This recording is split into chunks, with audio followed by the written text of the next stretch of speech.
Danny Boyle and Alex Garland return to the cockpit for this gruesome and shocking post-apocalyptic British extravaganza. 28 years later was the sequel to 28 Days Later and 28 Weeks Later. Not sure what happened for the 28 months, but that's a story for another time. This movie stars Aaron Taylor Johnson, Ray Fiennes, Jodie Comer, and the brilliant newcomer Alfie Williams. What happened in 28 years? Did everything go back to normal? Did everything get worse? Well, we know that got bigger, and since the original took place in 2002, I'd say everything has gotten worse. So let's talk about 28 years later.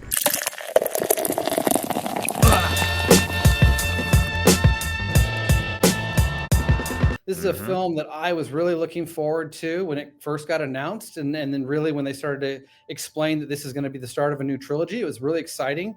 I had not revisited the previous films for a long time, which I did, in the week leading up to this release. Part of my excitement wasn't because I'm a huge fan of the series. It was because I'm a huge fan of Danny Boyle. He's definitely a filmmaker I respect. I have all of his movies.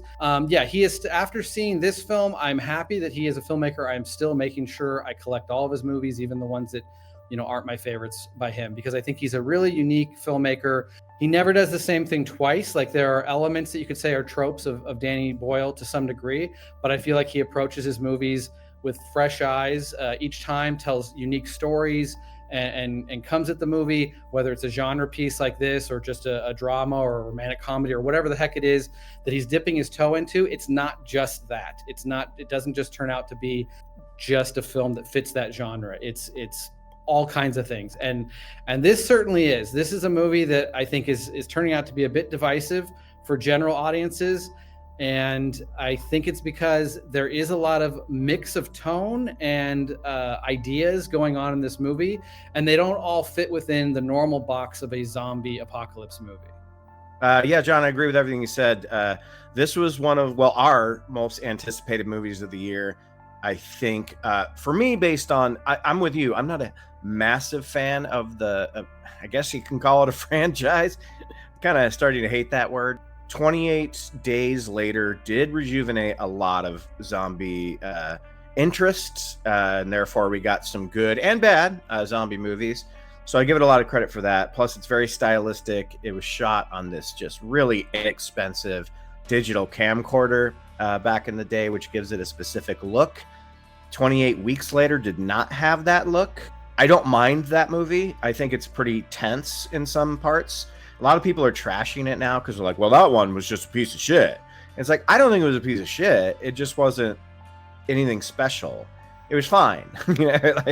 It's very depressing. There's no levity. It's a lot of death and carnage and murder. And I'm just so happy to see Danny Boyle back with Alex Garland doing what he does best. His visual flair, his style certainly is all here in this one. The writing, the editing, and what I'm gonna start calling now the iPhoneography instead of cinematography, because he did shoot this on an iPhone, and I guess there's a scene where he shot it with 18 iPhones, and it's the scene with the shots we'll talk about with some of the undead or zombie kills that have a specific look to them were shot with 18 different iPhones. It took 18 cameras to capture that dong. Probably more. I think that would take a fucking IMAX camera to get that dong. But yeah, the alpha male was definitely played by Peter Steele from Typo Negative. I'll just say that right now. If you don't know what that means, it's an old reference. I liked the way this movie started. I thought the first 35 to 40 minutes was some of the best filmmaking I've seen all year. Very tense, very beautiful. There's a scene where there's people running across causeway. Yeah, with the moonlight lighting the splashes of their running, which I just thought was extraordinary. I loved the way that looked. We don't get the theme song from the first two films in this movie.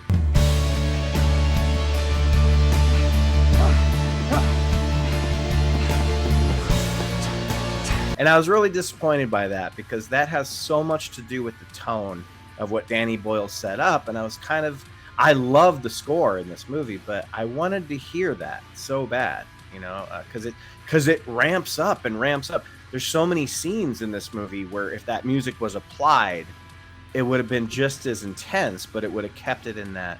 I think, you know, Boyle was going in a little different direction with the score. In this one, it's almost more like ambient sounds and stuff. So that one sounds like a song because it's more like fantasy.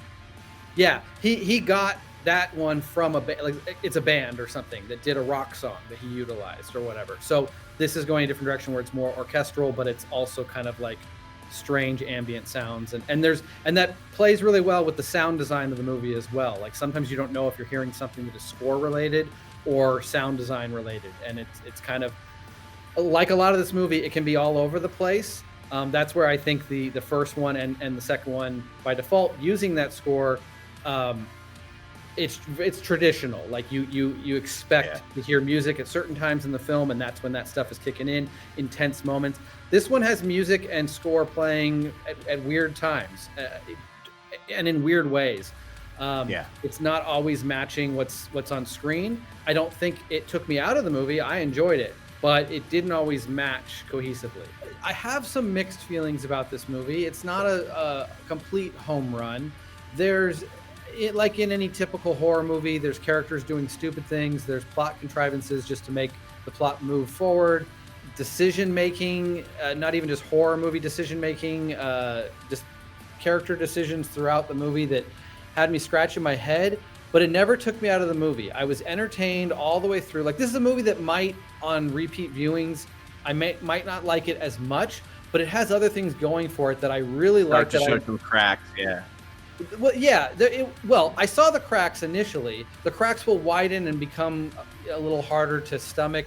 But at the same time, there are things that I really enjoyed, like some of the thematic stuff that was going on, the performances, and there's some of that thematic stuff that like I even didn't understand, like the ending that I've now kind of heard a little bit about how that's been explained, and it makes it that much more interesting. So I think it's a movie that will grow on me in a certain way. And that's actually really fascinating that like I'm excited to see it again and see it grow in that way. But I know as kind of a genre piece and as a horror movie, those elements that rubbed me wrong the first time are going to rub me wrong the second time. And so I'll hold it against the movie for that. But as a piece of art, which it is, I see it more certainly as an art house film than a genre zombie film. It truly is more of an art house. I wish they didn't put it out in the summer. I think it would have been a bigger hit if they put it out in October or maybe even March or something. Going up against summer movies is always going to sting, especially when you're R-rated. And there's a couple story decisions in this movie I didn't quite like, but like you said, because it's more art housey and because it's so well made and well produced and everything is just so glorious in that respect, I wasn't groaning in the theater like I would at some other movies. Like there's a specific scene on a train where I would have been like, oh my God, that is so dumb. But I'm like you, I was still entertained, but I didn't really like that direction. And I knew it was going to cause questions and all kinds of online debate and blah, blah, blah. But you know what, dude? Like he's an old school filmmaker, like sparking debate, doing things a little outside. Like, what did people want? Just zombies running around and that's it? Just kill the zombies? Like, how many times have we seen that? Yeah. I mean, we've had 28 years. Not really, but there's been plenty of movies that have given us that. That is not what Danny Boyle came back to this series to do. And the reality is, hey, fans out there, have you actually watched 28 Days Later? That's a fucking boring movie that has about 3 or 4 moments of actual like crazy excitement. It's pretty sparse. It's very artistic. It's got action scenes. This one does too. They're better. I think this is a far better movie than the original. It's just a bigger looking movie with really beautiful overview shots. This fucking movie is beautiful. And we say that a lot of the times, but there's shots in this movie where I was just mesmerized. And I said this to you guys when we left the theater. I felt like it kept getting better in terms of the iPhoneography. Thank you.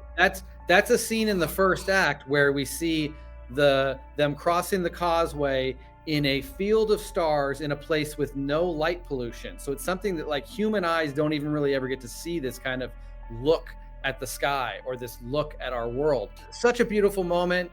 more going on than just what you're looking at. Like, it's a super intense mode. There's a lot going on in that scene, but you're just in awe of how it looks in every angle, not just the wide shot of them crossing, but just like every angle of them crossing that, and the way the sky looks and everything. Amazing. But they just kept one-upping it. It doesn't matter what they do, whether it's just crossing a field. I was always in awe at the iPhoneography of this movie. I mean, let's call it cinematography, because this is what I told you guys when I left the theater. I said this gives like movies like Lord of the Rings a run for their money in terms of how beautiful a landscape can look. It was so amazing. The reason that there's such a vast amount of like beautiful green trees and just you see the herds running through, it's because 28 years that part of Europe or London or wherever it's supposed to be has been completely overgrown, and it's been allowed to flourish. There's no fucking logging industry out there, so you get to see all this stuff. Just absolutely beautiful to look at. Even Danny Boyle just has such a good grasp on making sure. I mean, I would hope any director would do this, so I don't want to sound stupid, but it's like making sure every single angle, because he uses a lot of strange angles in his movies. He uses a lot of low angles that go straight upwards, which I think is great for a zombie movie, especially zombies that run. It makes it feel more tight quarters and scary, because you're not really getting it from the perspective of the characters. And then just the lighting of every scene when they end up in that abandoned house and they're fending off things. It just seems so ordinary, but it's exactly what that atmosphere should be for that scene. It's the best thing I've seen this year. Like, I have my issues with it, but its artistic side, just has me intrigued to watch it again and kind of decipher some of what its themes were going for and what some of its symbolism means and stuff. So it's just, there haven't been too many films this year where I'm kind of excited to see it again. That's definitely usually a sign of a best picture quality movie for me. It's hard for me with some of its flaws to say, oh, well, this definitely deserves to be on my best picture list. But for what I've seen right now, it's kind of leading the charge. And so, yeah, I really enjoyed it while watching it. I think I've already said, like, I think on a second viewing, certain things I'm going to enjoy more and other things I'm going to enjoy less. So it's always going to be a little bit of a mixed reaction to watching this movie. I'm not the biggest zombie fan of any, it doesn't matter what filmmaker's behind the camera. Zombies aren't like my favorite. It's not like we haven't seen a lot of this before, but certainly the artistic approach that Danny Boyle takes to it is different than most. And I really appreciate just some of the stuff that is not zombie related that takes place in this movie. Yeah, I really enjoyed it. And I think a lot of people, I don't like to speak for other people, but I'm going to. I think the beer goggles and the rose-colored glasses that people have for the first one, when they say like, "Oh, this one's not nearly as good," watch it again. It's an interesting movie. It's an independent film based on like a different take on zombies, and I appreciate it for that. It's rage. It's people that are still alive, but they're infected with something, so they're not dead. That was an interesting take, and I like the way their eyes turn red in the original and stuff like that. And again, the music, the crazy manic camera work, Cillian Murphy. I think time will tell, but I think this one is my favorite right now as far as just being entertained and loving the characters in it. I'm definitely going to say that for now. I don't know what the other two have in store yet, but now that I've been able to really watch the trailer with the imagery, like, I agree with everyone else. I can't get that trailer out of my head now. Not because of the imagery works well with it now that I've seen it, but it's still about the poem. It's still about the audio of it. Boots. Boots, moving up and down again. Men go mad with watching them. Where did everyone get the idea that this was some balls to the wall action movie? It looks because of the way it was cut. It was cut with like, hey, there's Aaron Taylor Johnson with a bow and arrow, and but if you really go back and look at it, it doesn't show you that imagery. You just think it does. I love the trailer too. I did not watch it beforehand, and if I had, I would say that's the movie I got. I don't understand. Well, I watched it beforehand, and to me, the trailer sold it as it was. And I know Danny Boyle enough to know like he doesn't make action movies. So anyway, I don't know what they expected. It's disappointing to know that so many people that went into this movie wanting to be its biggest fans came out disappointed, because I went in wanting to be a fan and I came out very happy. Yes, it's mixed. I can agree with them that some of it doesn't work and some of it didn't make sense in the moment, like the ending. Like I was kind of laughing, and like it's not a boring ending, so you're sitting there going, "Whoa, what the hell?" But you know, it turned into what the hell did that mean? mean? Clearly, the filmmakers know what they're doing. So let me read something, and I'll know a little bit more about what that ending meant. And now it turned into Clockwork Orange at the end. Yeah, that was my initial thought on. Yeah. It starts out kind of how the trailer does, where you're watching a bunch of kids in a room that are watching Teletubbies, which we all three of us unanimously agreed that's already scary. The Teletubbies. Really quickly, not that you didn't already suspect, but you really quickly find out that that's 2002, and that is a bunch of kids. The rage virus is now out, and it does kind of feel like part 1 and part 2's beginnings in that part where it's just a bunch of hopeless people that don't know what they're supposed to do, and then all of a sudden rage monsters come in and just massacre a room full of children. And I was like, this movie it's not fucking around. It's definitely not fucking around. But then it kind of focuses on this one kid. You see like various people. I'm assuming one was his mom and maybe one was a neighbor, but they're all closing doors, telling him to run, and they're giving up their own lives to save whatever kids are left. And it's a fucking intense opening, right up there with the way the second one opened, with the full Monty guy just fucking leaving his family and running and getting on the boat. That shit was crazy. That might have been where you want to use that song, is that opening part. I would have really liked that. But again, I have no problem with the score they use. So that's your kind of prologue, is like, okay, here we are. So it immediately opens up to Aaron Taylor Johnson, which you naturally figure he's that kid, He's That's not. what I thought. Yep. And we're now following him with a family. He's got a son. His wife is sick, dealing with something. Nobody knows what it is, but she's been dealing with it for a while, and he's kind of checked out. Like, he still takes care of her. He still tries to be her caretaker, but he's also kind of knows that the end is probably close, and has started to. He's just trying to take care of his son more than he's worried about. I'm not saying he's not worried about her well-being, but he's trying. He's already kind of getting ready to move on and make sure him and his son are ready for what comes next. It seems like he's been dealing with it for a while, so he's trying to figure out different directions of his life, because he can barely even talk to her without her freaking out on him and stuff. Just might call her a cunt. And what's her name? Jodie Comer. She's fucking great. She's great. Especially her first scene. She might be the best performance in the movie. I liked all the performances. I think the little boy as well. Well, he's not a little boy. He's supposed to be 12 in the movie. Alfie Williams. Alfie Williams. He's amazing. He has to do a lot in this movie. And it's all very understated. Like, he's not a character that pops off the screen. He has to handle a lot of different emotions throughout the movie, trying to shoot his first zombie, trying to string an arrow and stay composed in the moment and shoot. Like, how do you act like that? I don't know. That's stuff that you expect professional actors or whatever to show up and be able to do those kind of scenes. But like, kids to believably handle moments of tension sometimes. Yeah. Not like we haven't seen that. There's lots of talented actors, but I thought he did it in an understated way where he didn't lose his cool in any scenes. Like, he's nervous, he's scared, he's not sure, he's following the rules. His dad's sitting down and just trying to be there next to him and not make a wrong step. But there's a lot of acting that's going on to sell that. It's not just a kid standing next to dad, No, and I think you nailed it.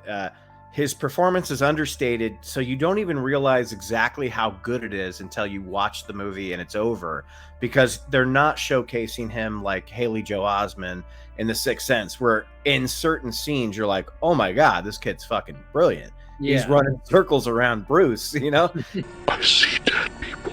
Yeah. It's not until the end, because he's the main character of this movie, the kid, Spike. And he goes through so many different things, and he makes some really stupid choices, and I do have a lot of issues with Alex Garland's script in some of those spots, and it doesn't take long for those to really kick in. I've heard a lot of people talking about, like, why didn't the father prepare him a little bit better for this, and why is he explaining things now once they're on the mainland? Like, shouldn't they have been training for this? Standing there in silence and shooting a fat, zombie that can't walk is a lot different than when they're chasing you. Turning around and aiming when something's coming after you is a lot different, and he seemed so ill prepared for that. And it seemed like that would have been something they would have taught, like, if you're getting chased, here's how you react or whatever. Being trained in something and then having a horde of zombies chasing you for real, you're going to react a lot differently. So the son is making a stake to go out. He's only 12. You're supposed to be around like 13 or 14 or something like that. 15. But he's his dad's a badass. Aaron Taylor Johnson's his dad. I really like him in this movie, though. I like his character a lot. He's showcasing his son as sort of like a trophy of his own upbringing of his son. But he does love his son. I mean, he comforts it. He never tells his son he's a dumbass or he's a disappointment. There's scenes where he's literally saying, you did nothing wrong. None of this is your fault. Like, he's a good dad, but he also wants the credit for, like, my son is the youngest to go out and do this with me and conquer this. And then you just see they're both, even though he's very seasoned and he's trained his son, once you get out there, you have no idea what's going to happen. Anytime you go out there, you could train as much as you want. You never know where anything's going to be or what they're going to do or what you're going to come into. And they're both just dumbfounded by that. And I think the dad shows a lot of dumb things that he does because he's, like you say, he's very complacent. The one walking right behind him when he's trying to teach his son. He's not even aware of. I guess my mind was, while watching it, was like, dude, you live in this world. You don't turn your back. You're always paying attention. You should always be on edge. I gave him some shit character-wise for being stupid for some of that, but I think I have to also put myself in the shoes of someone who's actually lived this for so long. That's something that other zombie movies, like, I don't think any other zombie movie has this much time passing for people to live in the apocalypse. And I appreciate the fact, because now you have, like you said, you have Last of Us, you have all those Walking Dead shows where you see like the communities and all that stuff. I really appreciated this one for barely showing that. Like, it's there at the beginning, and then they come back from their first little mission, and you see the party, and you see a couple of things, how they live, but you don't really get a lay of the land very much. Not focusing on man is actually the worst monster because they all turn on each other. It's like, this is 28 years later. The people that are alive in their towns are focused on progressing. I love it that you just get the father and son on a mission. They come back. There's a few minutes of the town, and then the son goes out and does his thing with the mom. Well, yeah, the movie is kind of like three stories.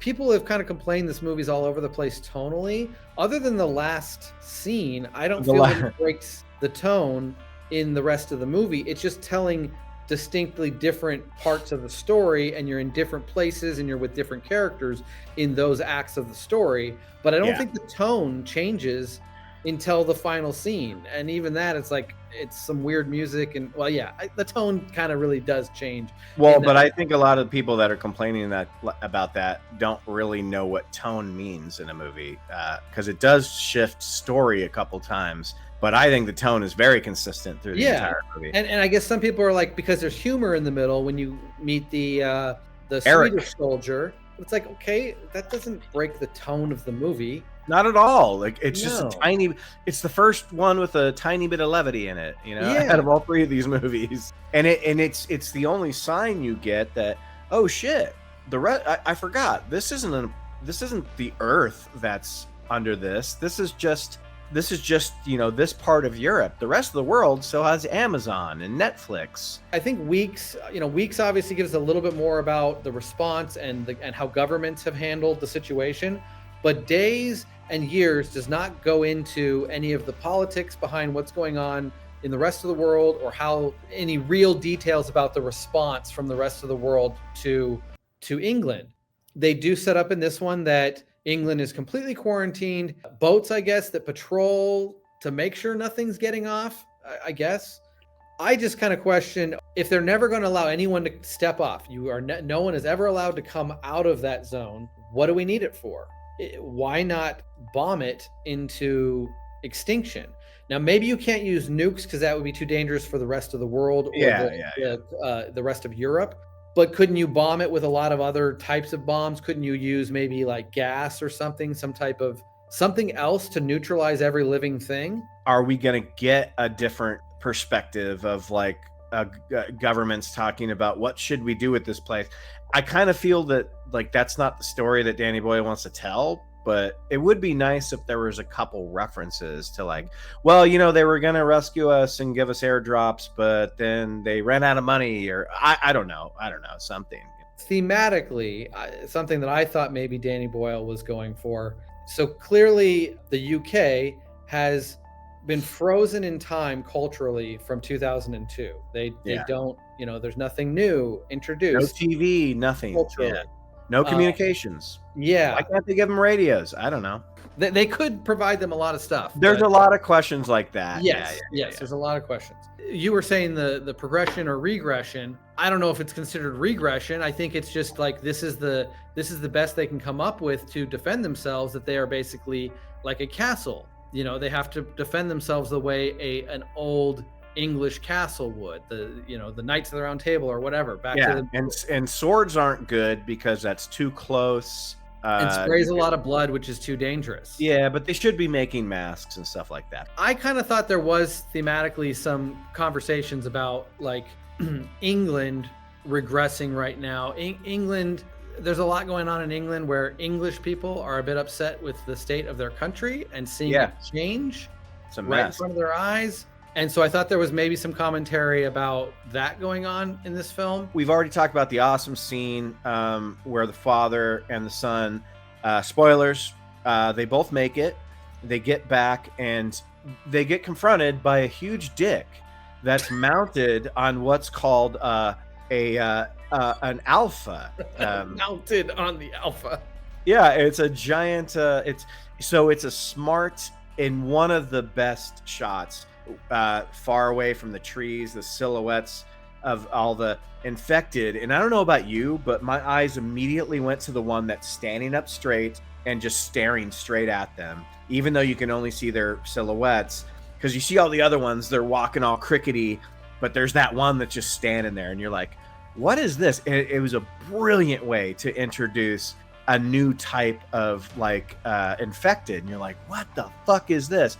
Nonetheless, that scene, his introduction, and then how fast he is and how determined he is and how big his schlong is, you're just like, what the fuck is going on? I really loved, to your point, Ben, we really don't know who's gonna make it back from this first little mission. It's early enough in the movie, you expect and kind of hope both of these main characters will make it, but they had already started setting up. They were editing shots, the people back in the village setting up for their homecoming party. They continue to intercut now what looks like the party is going off, but you don't see our two main characters. You see other villagers having this party as they're running across the causeway. And so you kind of, are they celebrating right now, even though they're not back? Just kind of like, hey, they'll make it. Your mind is like, no, this is telling me that they've made it.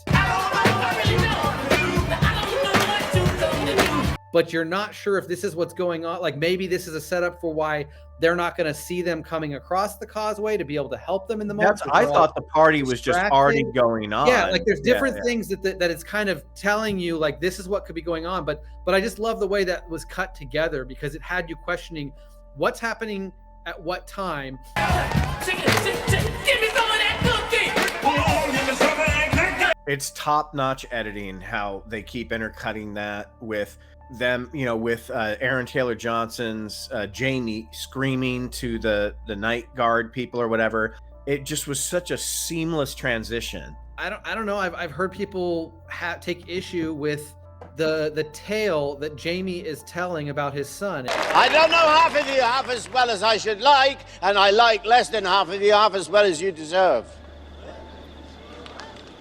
Yeah, he wants to make his young son, one of the youngest to ever leave the island, sound like also one of the most badass. And I was like, I don't know. I think any father, like, it just felt very natural to me just to hear him boast a little bit and just tell his son, be like, just go with it. It's fine. Has his son never heard an exaggeration before? Yeah. That's all. No, his father is telling a great story about what he did. That's what I mean by they did the dad dirty. He's like, I don't really get why Spike turns against his dad.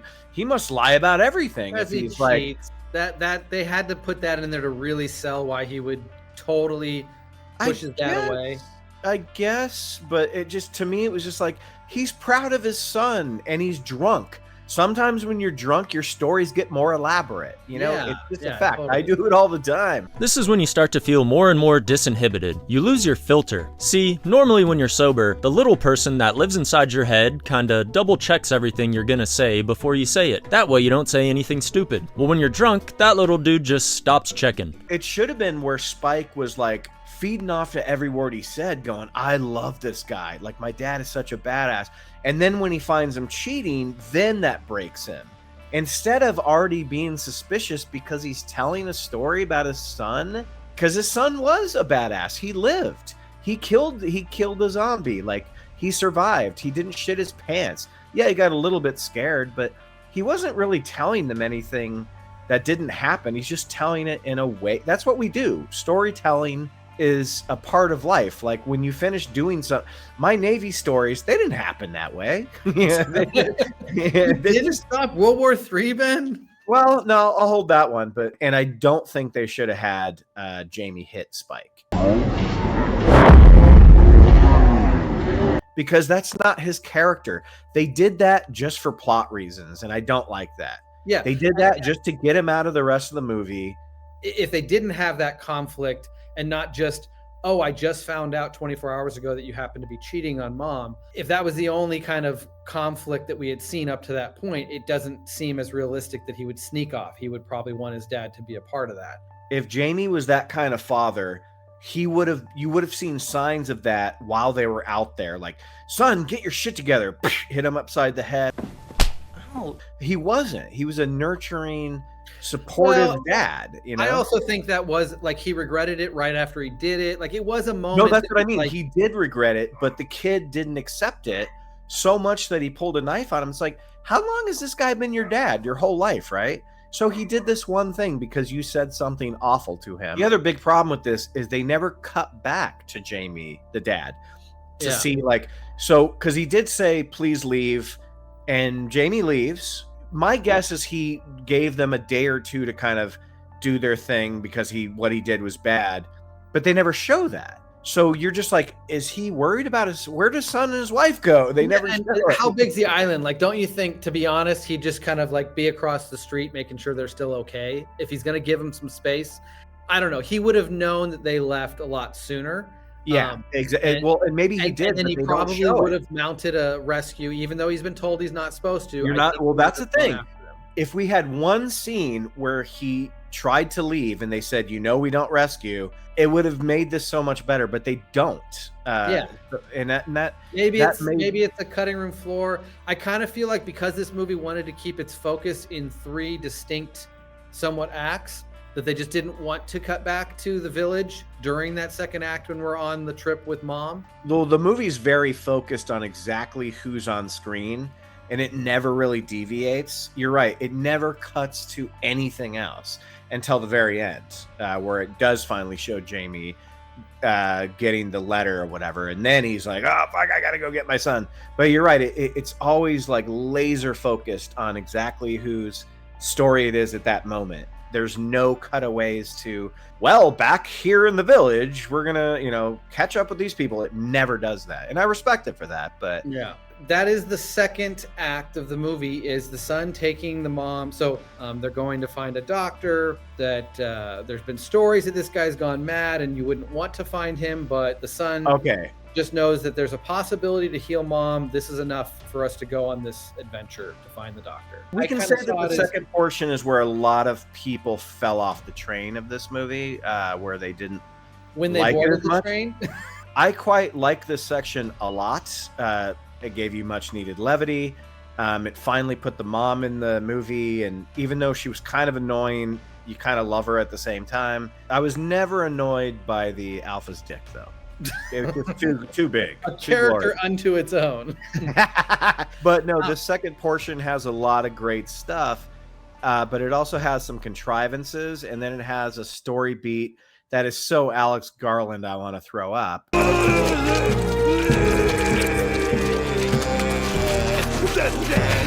And that's obviously the baby part of it. But one thing that I really loved in this movie was we kind of have like another Predator movie now to add to the mix, because the alphas love to kill their victims just like a freaking predator. they sure do, except they don't pull the whole thing out. For some reason, the spine breaks about this far in. Yeah, punch him in the back and crack it. But yeah, multiple times the alpha pulls a head and spine out of the body, and that's the sad fate of Eric, our Swedish soldier character.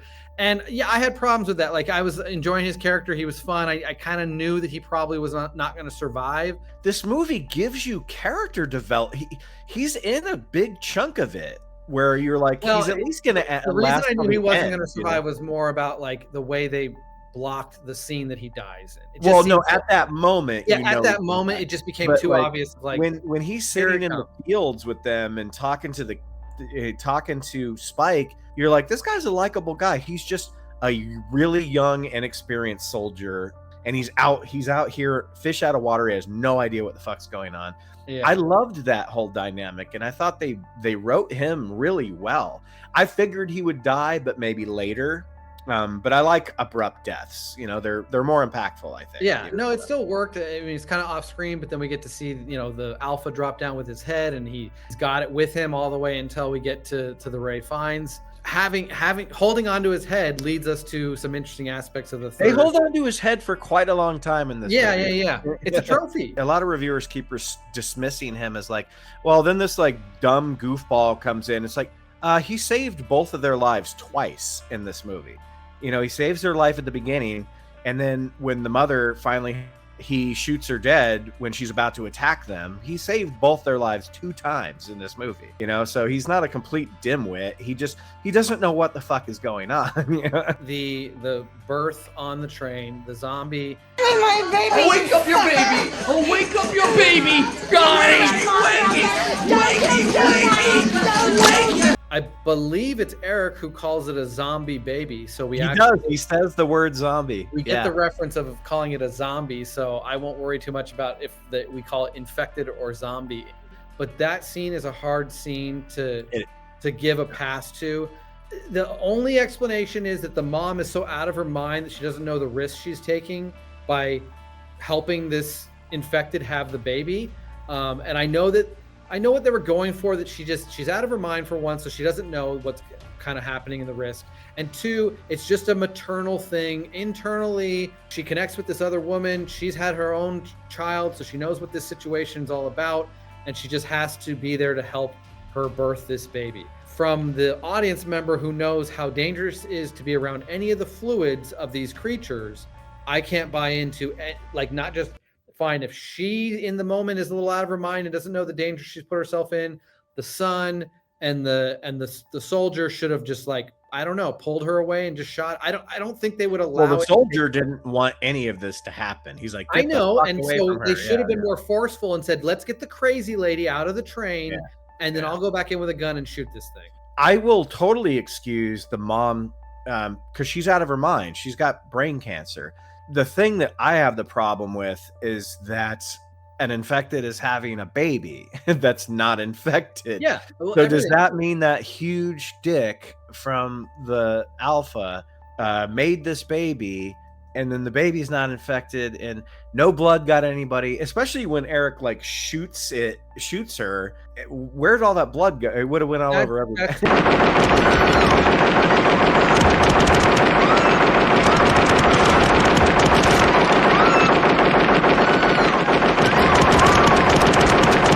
The whole scene has so many elements where I just can't buy that blood, that there wouldn't be some transfer. The first movie did a great moment, one of the best moments of that first movie, to show us how easy one little drop in the wrong place can bring everything down. And there's just too much going on in this one, in that scene specifically. The baby thing is the dumbest part of this movie. And I don't know. It doesn't even need to be in the movie. Yeah, I don't know why we need it. We have this story with the mother getting to the doctor. What the fuck's the baby need to be there? Yeah, I remember thinking, God, I wish this wasn't here. This movie would have been such a banger if this wasn't happening right now, The whole baby thing, and I guess even the kid version that we see earlier in the film, it just raises a lot of questions about, okay, the movie doesn't confirm it, but are the infected procreating, or are these people that were pregnant before getting infected, which still is questionable. It's well, where was this woman who's pregnant to be able to get infected, and to now within less than 9 months or whatever, this is where she's at, and she looks like the rest of them. I mean, that part's not totally far-fetched, but we're supposed to see them as they're not wearing clothes anymore because they're not infected from 2002. No, there's no clothes for them to wear. Yeah. You'd think in a horror movie, sometimes you have to cover your eyes, right? And you miss something because you're so scared. Well, my eyes were filled with tears to the point that I do not know what about 4 minutes this movie looks like, because I could not bring myself to look at the screen because it was making me cry more. I don't know if you knew that, Ben, but I was bawling during the scene that the mother not commits suicide. Well, she gets Dr. Kevorkian. Euthanized, which is also a political thing going on in the UK, and potentially some a lot of people are talking about that with this movie. some messages kind of being made about that as well. So that beautiful imagery of the swirling ashes, I didn't really get the best look at that because I was looking at it through tears. They run into Ralph Fiennes' character eventually. He's kind of saves the day when they're about to be killed by Samson, the big alpha. But yeah, Ben, you wanted to talk a little bit about your thoughts on Ralph Fiennes' character. I love his character. I love that he is a sweet, kind-hearted man, at least from what we know from the first movie. Well-spoken. I don't know why he didn't kill the alpha when he shot his little poison dart into him. Why not just kill this? Because it's just going to come back. He has 2 different opportunities to kill him, and he doesn't. Yeah. And I guess we're going to get to that. But my biggest problem with the Doctor is that there's a backstory about him where Spike learns from the person that's watching over the mother, there is a doctor. Yeah, he's kind of kooky or whatever, but Dad told me all the doctors died, which to me is so stupid because there would have been a doctor at some point in 28 years that would have kept the teachings going, and then that person would teach. There would be somebody that could be some sort of a doctor, even without modern medicine and stuff like that. Jamie tells Spike the story that 15 years ago, before he was born, they approached a man who was lining up bodies who waved to him. And it was so frightening that they decided to never go there again. Why? He's lining up dead bodies to burn them because they're infected bodies, and he waves to them.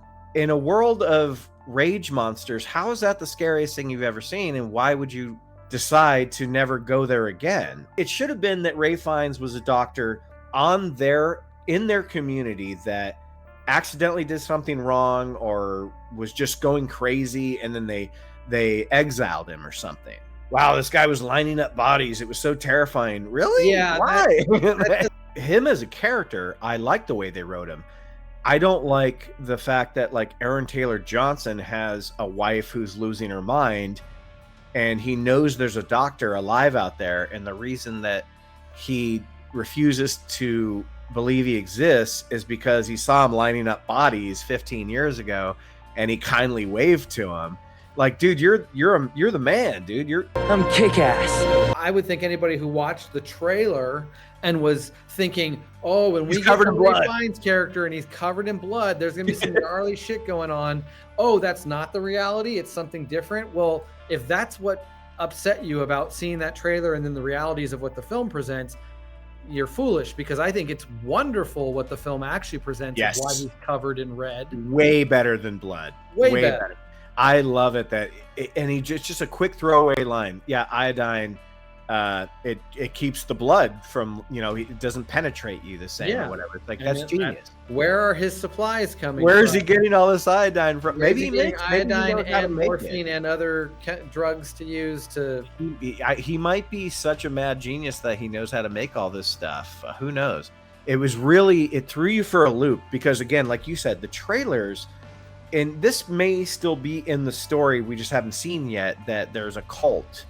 And I actually don't think this is going to happen now, just because it didn't happen in this one. But the only thing you kind of scrap from the trailer is that maybe there's a cult of people that worship infected or something like that. And when you see Ralph Fiennes in red, you're like, maybe he's like a cult leader or something.